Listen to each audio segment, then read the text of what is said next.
Good morning, good afternoon, good evening saan mang dako ng mundo kayo naroon na may pakisamahan ninyo ako na basahin ang book of John chapter 11 verses 1 to 57. But before reading that, we will just read the reminders of God written in Romans 10 verse 17.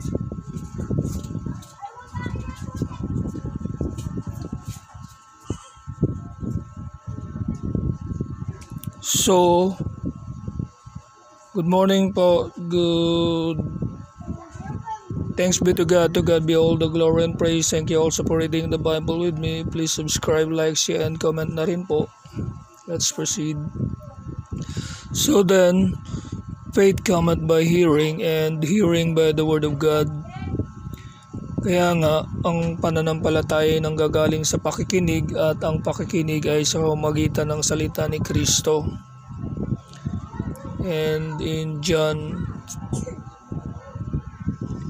3 verse 19, and this is the condemnation, that light is come into the world, and men love darkness rather than light, because their deeds were evil. At itong kahatulan na naparito ang ilaw sa sanglibutan, at inibig pa ng mga tao ang kadiliman kaysa ilaw, sapagkat masasama ang kanilang mga gawa. For everyone that doeth evil hateth the light, neither cometh to the light, lest his deeds should be reproved.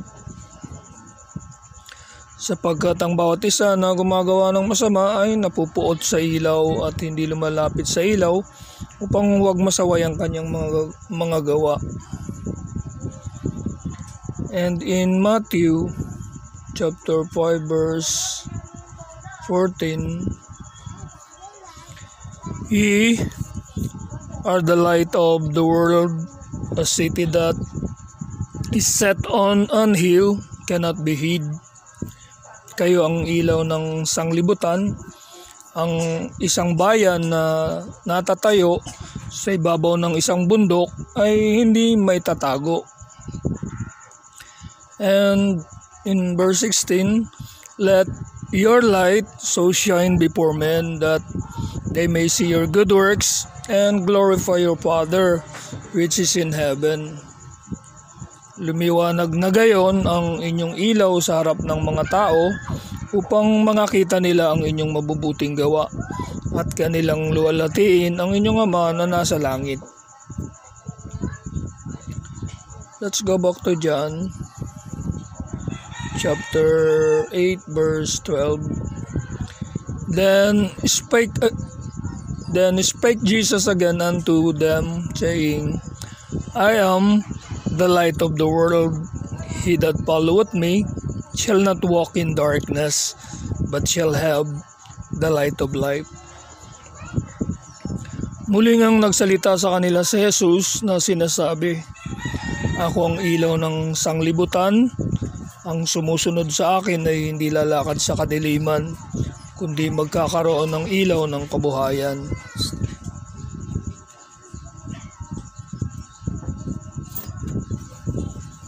And in Proverbs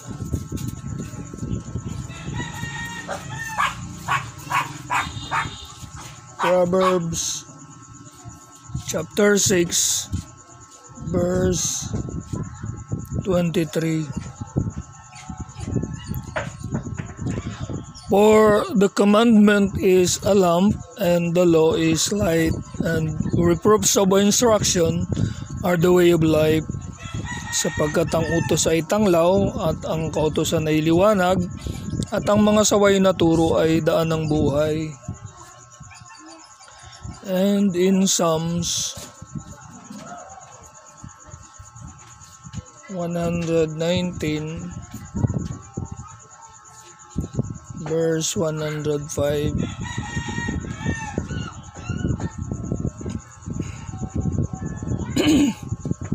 Thy word is a lamp Thy word is a lamp unto my feet, and a light unto my path. Ang salita mo'y ilawan sa aking mga paa at liwanag sa aking landas.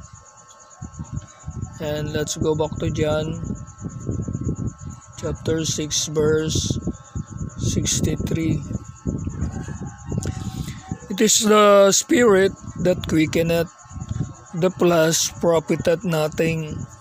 The words that I speak unto you, they are spirit, and they are life. Ang espiritu nga ang bumubuhay. Sa laman ay walang anumang pinakikinabang. Ang mga salitang sinalita ko sa inyo ay pawang espiritu at pawang buhay. And last but not the least, in 2 Timothy chapter 3 verse 15 to 17, and that from a child thou hast known the Holy Scriptures, which are able to make thee wise unto salvation through faith which is in Christ Jesus. At mula sa pagkasanggol ay iyong nalalaman ang mga banal na kasulatan na makapagpadunong sa iyo sa ikaliligtas sa pamamagitan ng pananampalataya kay Kristo Jesus. All Scripture is given by inspiration of God and is profitable for doctrine, for reproof, for correction, for instruction in righteousness. Ang lahat ng mga kasulatan na kinasihan ng Diyos ay mapapakinabangan din naman sa pagtuturo, sa pagsansala, sa pagsaway, sa ikatututo na nasa katwiran, that the man of God may be perfect, truly furnished unto all good works, upang ang tao ng Diyos ay maging sakdal, tinuruang lubos sa lahat ng mga gawang mabuti. Thanks be unto God. To God be all the glory and praise. Thank you also for reading the Bible with me. Now we will proceed to John chapter 11. Verse 1 to 19.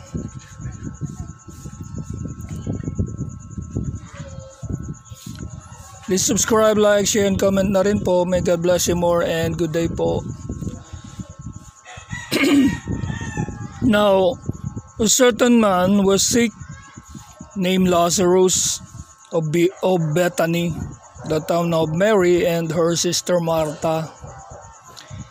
Isang tao nga na may sakit, si Lazaro na taga Betania, na nayo ni Maria at ni Martha na kanyang kapatid.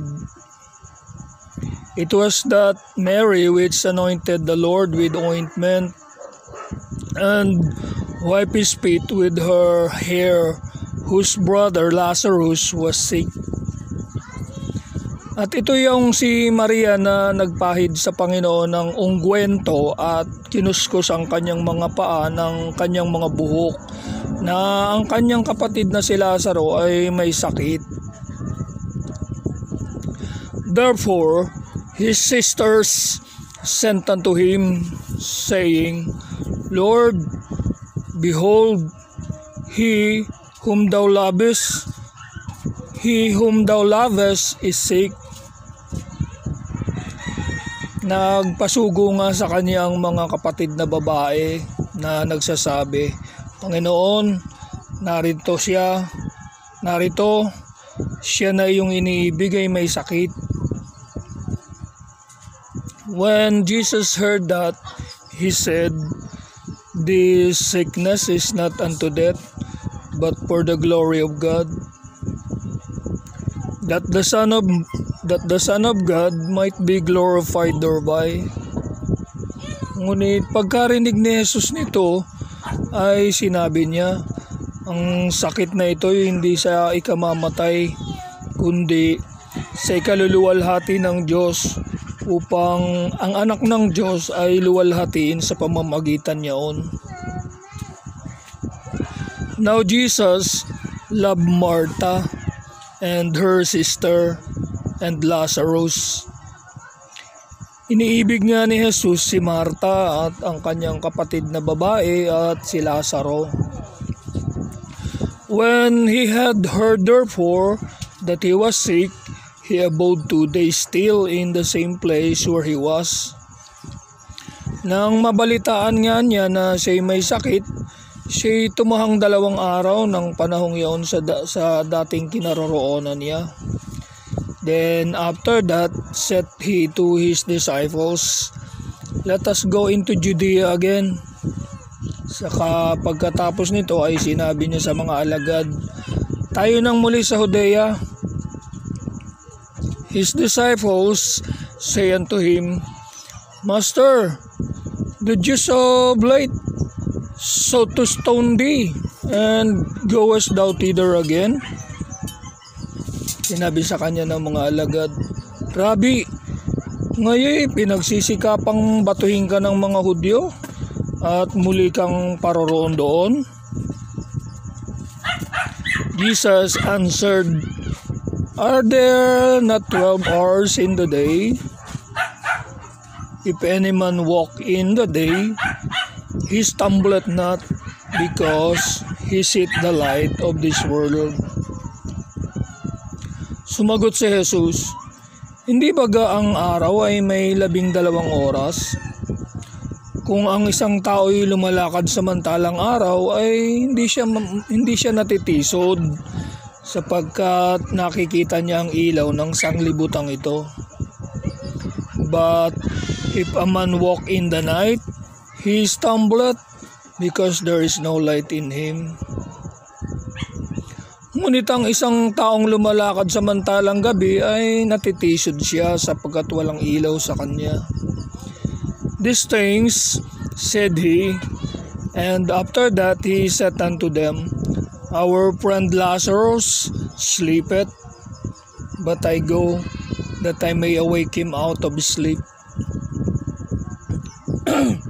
Ang mga bagay na ito ay sinalita niya, at pagkatapos nito ay sinabi niya sa kanila, "Si Lazaro na ating kaibigan ay natutulog, ngunit ako'y paroroon upang gisingin ko siya sa pagkakatulog."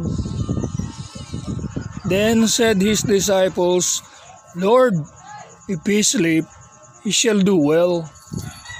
Sinabi nga ng mga alagad sa kanya, "Panginoon, kung siya'y natutulog ay siya'y gagaling." Howbeit, Jesus spake of his death, but they thought that he had spoken of taking of rest in sleep. Sinalita nga ni Jesus ang tungkol sa kanyang pagkamatay, na tapat sinapantahan nila na ang sinalita ay ang karaniwang pagtulog. Then said Jesus unto them plainly, "Lazarus is dead." Nang magkagayon nga ay sinabi sa kanila ni Jesus ng malinaw, si Lazaro ay patay. "And I am glad for your sakes that I was not there, to the intent you may believe. Nevertheless, let us go unto him." At ikinagagal ako dahil sa inyo rin na ako'y wala roon, upang kayo'y magsipaniwala. Gayon may tayo na sa kanya. Then said Thomas, which is called Didymus, unto his fellow disciples, "Let us also go, that we may die with him."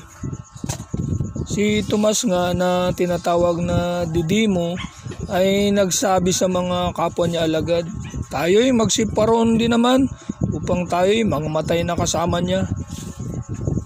Then when Jesus came, he found that he had lain in the grave 4 days already. Kaya't nang dumating si Jesus ay naratnan niyang 4 na araw na siya'y nalilibing. Now Bethany was nigh unto Jerusalem, about 15 furlongs off. Ang Bitanya ay malapit sa Jerusalem na may layong 15 estadyo. And Mary of the Jews came to Martha and Mary to comfort them concerning their brother. At marami sa mga Hudyo ang nangakaparoon. At marami sa mga Hudyo ang nangakaparoon na kay Martha at kay Maria upang sila'y aliwin tungkol sa kanilang kapatid. Thanks be to God be all the glory and praise. Thank you also for reading the Bible with me. Please subscribe, like, share, and comment na rin po. May God bless you more and good day po.